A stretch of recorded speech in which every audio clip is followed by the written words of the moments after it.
बिहार की सत्ता को 2 दशक तक चलाने वाले पूर्व मुख्यमंत्री नीतीश कुमार प्रदेश की राजनीतिक नब्ज को समझते हैं। नीतीश कुमार ने राज्यसभा जाना भले स्वीकार किया हो, लेकिन बिहार की राजनीति पर अपनी पकड़ बनाए रखना चाहते हैं। जानकारों की माने तो इसी कारण से वो सदे हुए अंदाज में अपनी दांव चल रहे हैं। निशांत कुमार जब जेडीयू ज्वाइन कर रहे थे, उस वक्त नीतीश कुमार वहां नहीं पहुंचे, लेकिन पर्दे के पीछे रहते हुए निशांत को राजनीतिक पिच पर बैटिंग करने के लिए छोड़ दिया। अब निशांत कुमार बिहार यात्रा पर निकल रहे हैं। उधर नीतीश कुमार ने भी स्पष्ट कर दिया है कि उनकी कैंपिंग यानी कि उनका ठहराव भी ज़्यादा समय बिहार में ही होगा। नीतीश कुमार ने जेडीयू से एक भूमिहार, एक यादव डिप्टी सीएम बनाए। उसके अलावा विधायक दल का नेता अपने करीबी को चुन लिया। कुल मिलाकर जातिगत समीकरण को भी पूरी तरह फिट कर चुके हैं। इधर पार्टी नेताओं के साथ बैठक में उन्हें 200 विधानसभा सीटों पर फोकस करने की सलाह दे चुके हैं। साथ ही सख्त निर्देश भी दिए हैं। सूत्र बताते हैं कि बीजेपी के नेता और सियासी पंडित इस आश्रय में थे कि नीतीश कुमार दिल्ली की सियासत करेंगे, लेकिन वे बिहार छोड़ने को तैयार नहीं। उन्होंने साफ कह दिया है कि दिल्ली जाते रहेंगे, लेकिन पटना में ज़्यादा से ज़्यादा समय देंगे। इसी बहाने जेडीयू को मजबूत करते रहेंगे, निशांत को बैक सपोर्ट करते रहेंगे। नीतीश कुमार बिहार का फिर से दौरा करने की बात कर रहे हैं। बेटे निशांत भी 3 मई से बिहार का सियासी जमीन को नापने के लिए निकलेंगे। नीतीश कुमार का लक्ष्य है जिलों में जाकर पार्टी कार्यकर्ताओं को एक बार फिर ललकार देना, जगा देना, जमीनी स्तर पर फीडबैक लेना। निशांत का लक्ष्य है कि पिता की विरासत के बारे में लोगों को बताना और उनसे संवाद करना, यानी पिता पुत्र की जोड़ी बिहार की राजनीतिक जमीन पर नए सिरे से बैटिंग करने को तैयार है। नीतीश कुमार और निशांत कुमार की यात्रा को जेडीयू के सियासी भविष्य के लिए बड़ा कदम माना जा रहा है। पश्चिम चंपारण से यात्रा की शुरुआत को खास रणनीति के तौर पर देखा जा रहा है।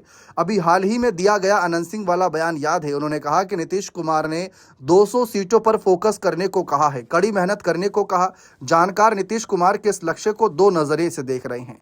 पहला, क्या नीतीश कुमार बीजेपी को बिहार में बड़ा भाई रहने नहीं देना चाहते? इसी बूते बिहार पर अपनी पकड़ मजबूत करना चाहते हैं। 2025 में बीजेपी को 89 और जेडीयू को 85 सीटें आई। कुल मिलाकर अभी बीजेपी बड़ा भाई है। नीतीश का लक्ष्य है कि इन सब से ऊपर उठकर खुद की पार्टी के लिए सत्ता को फिक्स करना। नीतीश कुमार ने साफ कह दिया है कि भले राज्यसभा के सांसद बन गए हैं, लेकिन ज्यादा वक्त बिहार में रहेंगे। इतना ही नहीं, अपने विधायकों को भरोसा दिया कि सरकार की कामकाज पर नजर रहेगी।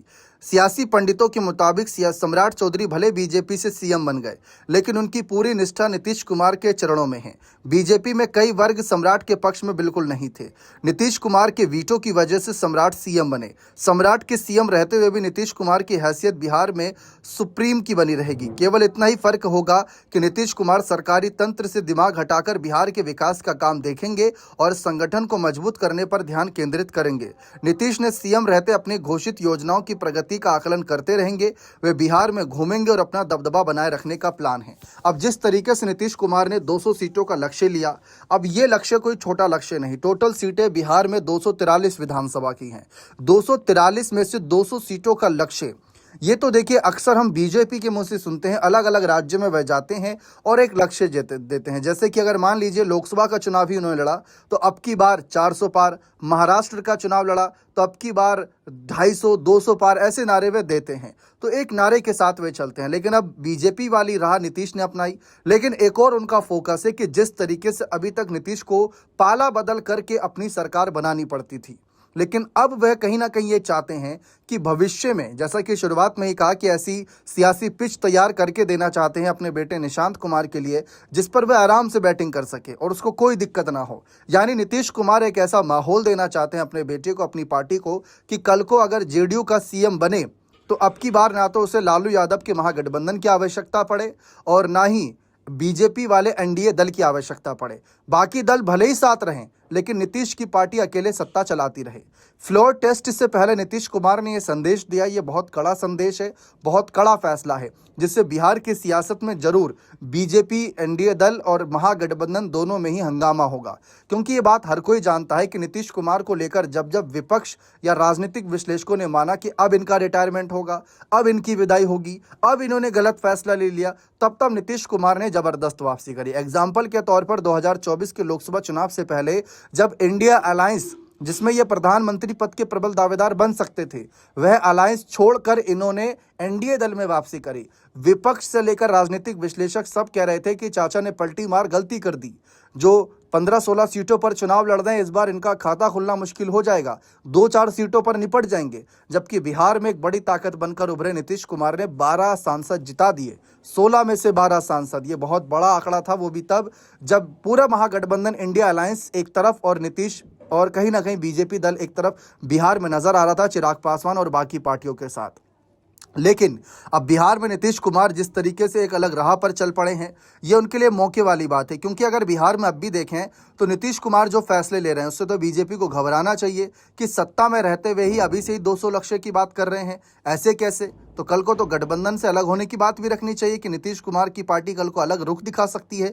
लेकिन बीजेपी ऐसा नहीं कर सकती, क्योंकि अगर ऐसा करेगी तो अब भी उसके पास 5-6 विधायकों की कमी है। अगर चिराग पासवान, मांझी और कुशवाहा को साथ लेकर भी चलते हैं तब भी टोटल 116 विधायक होते हैं और 116 से आपकी सरकार नहीं चलेगी। 122 विधायकों का बहुमत चाहिए होता, यानी 5-6 कम अब भी हैं।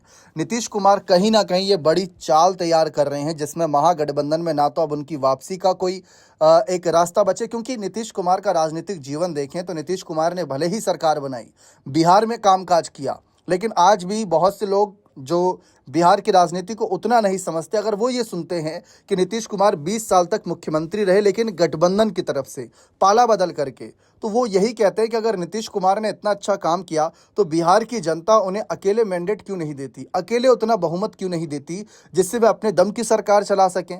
अगर अपना ही खुद का बहुमत होगा तो क्यों वो पलटी मारेंगे, क्यों पलटू राम कहलाएंगे, ये सोचने वाली बात है। अब कुछ लोग कहेंगे कि बहुत बड़ा राज्य है बिहार, अकेले बहुमत नहीं लाया जा सकता।